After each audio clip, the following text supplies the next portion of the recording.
Brought to you by the Every Dollar app. Start budgeting for free today. So I have a question for you. I'm in college now, and I'm starting my sophomore year.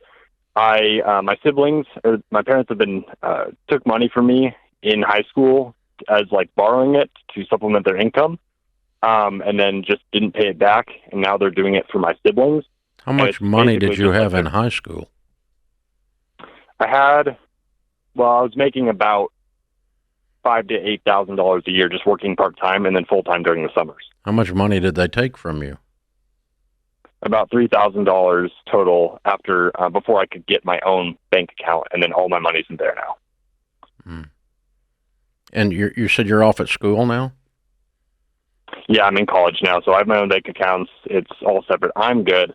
You're how old? You're how old? I'm 19. Okay. Wow. I'm sorry. And now that's happening to your little brothers and sisters. Okay. Financial abuse. Yeah. Yeah. Okay. What's wrong with your parents? That's so weird.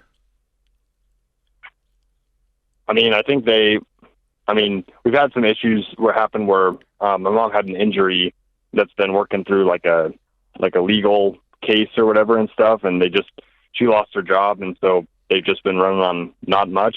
But like, it's okay if, I get if, they pay you back in a month or two or something like that, but when it's been years... No, it's really not okay. I mean, grown-ups don't take kids' money. That's just not okay for any reason, to borrow or otherwise. That's just wrong. I mean, there's just something wrong with the family script, isn't there? Yeah, so I'm just wondering your advice, because I'm okay now, but I just want to know what your thoughts are, because they're smart, they're going to be successful, but when they're trying to get ready to go into college or get their first car, it's like, how are they supposed to do this? So.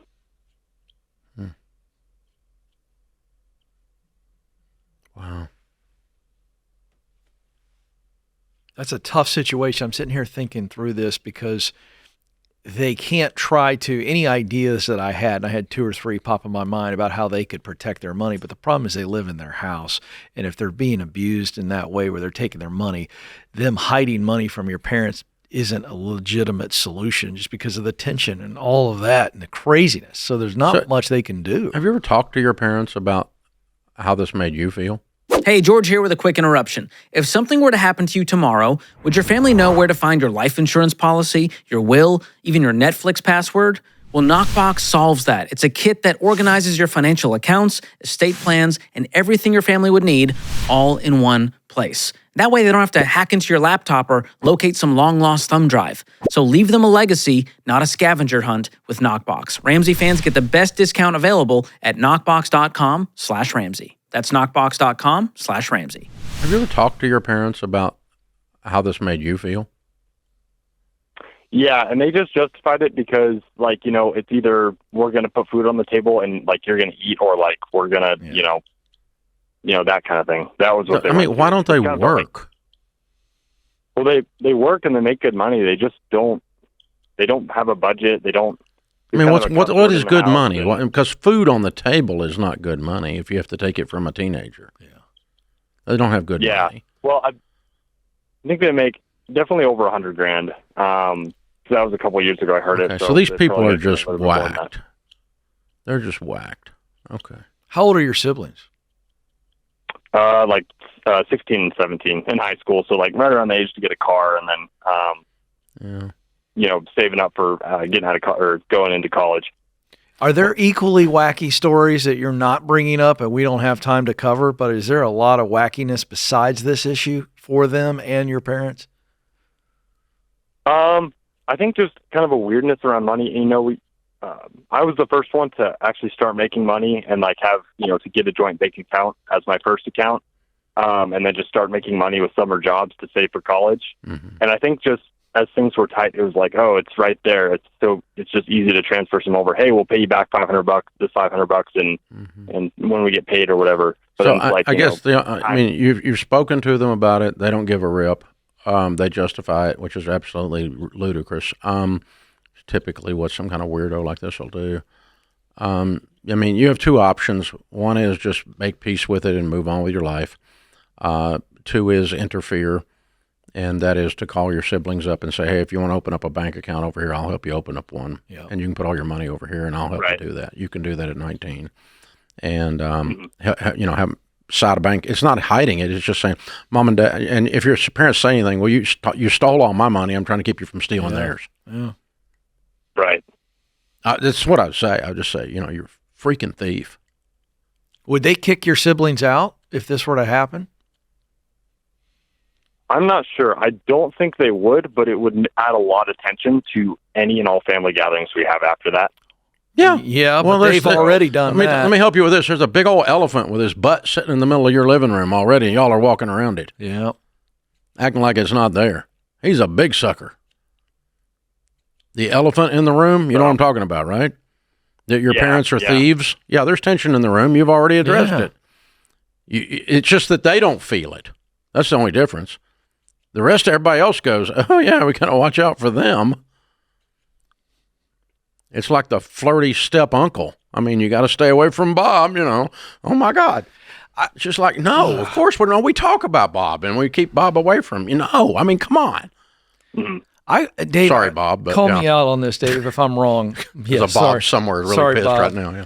If I'm trying to put myself in your brother's shoes, 16 and 17, if my mom and dad did this to me, and I'm trying to be as honest as I can, I legitimately think that if I confronted them, I'm talking about your siblings, and they were still doing it, I think I would have left. I would have gone to family. I would have gone somewhere because I think that's such a breach of trust. It's just so nuts. Yeah, it's really the lack of integrity here, and the ethics of this are just scummy. So yeah, Is that extreme? Call me out if I'm wrong. I just trying to be honest. The other thing is, I don't know what to do, because here's the thing: you're not going to fix them. No, it's nothing not in this change. is going to fix them. That's right. But denial doesn't fix them either. I know. So I don't know. I like throwing a grenade in the middle of it personally, but that's just because I'm a hillbilly. So I like throwing a grenade in the middle of everything. But What would just you in have- case, what just to would see you- what'll happen. What would you have done if that scenario was happening to you when you were 16? Well, I mean, in our culture, we all left for a lot of reasons. It's just like we're getting out of here. You're not welcome. You don't want to be here. I'm going to do some better somewhere else.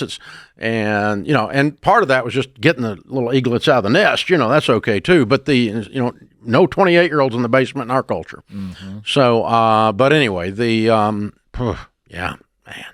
I'm sorry. That's 2 in a row of these things, whacked family stuff. Yeah.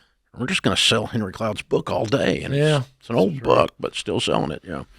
Boundaries. John, I'll tell you what I'd like for you to do. I'd like for you to take advice from someone other than us. Yeah. Because we're just stirring up trouble here. And I don't think that's wise either. So if I were you, I would get with a local pastor there.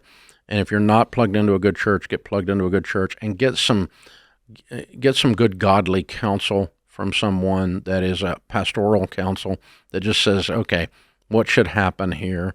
If this were another kind of abuse, it would be against the law, and social services would come in. But this is just financial abuse. They're just stealing the money, and they don't need it to eat. That's absolute hogwash. If they make $100,000 and they're not choosing food over choosing stealing their teenagers' money, they're not choosing. That's just bullcrap. That's a narcissistic bullcrap line. Whether they're a narcissist, I don't know, but it's a narcissistic line. It's gaslighting. So, yeah. Wow. I don't. I hesitate to send the 19-year-old in to do battle in this. I agree. So, but you can either do nothing and just talk to your siblings on the side and say, hey, I don't have the money, or talk to them on the side and just be right up front. Say, I'm going to help them open a bank account because of what you did to me, and you've never paid me back, and they can't get a car because you keep taking their money. And then if they're pissed, they're pissed. I mean, so what? Worse things could happen than pissing off people like this. So somebody needs to do something. But John, I hate to send you into the battle by yourself. So I'd put some counsel in your corner and let them talk through it with you. It's just know from us that we're verifying that this is cray-cray. It's nuts. Okay? Create your free every dollar budget today, the simplest way to budget for your life.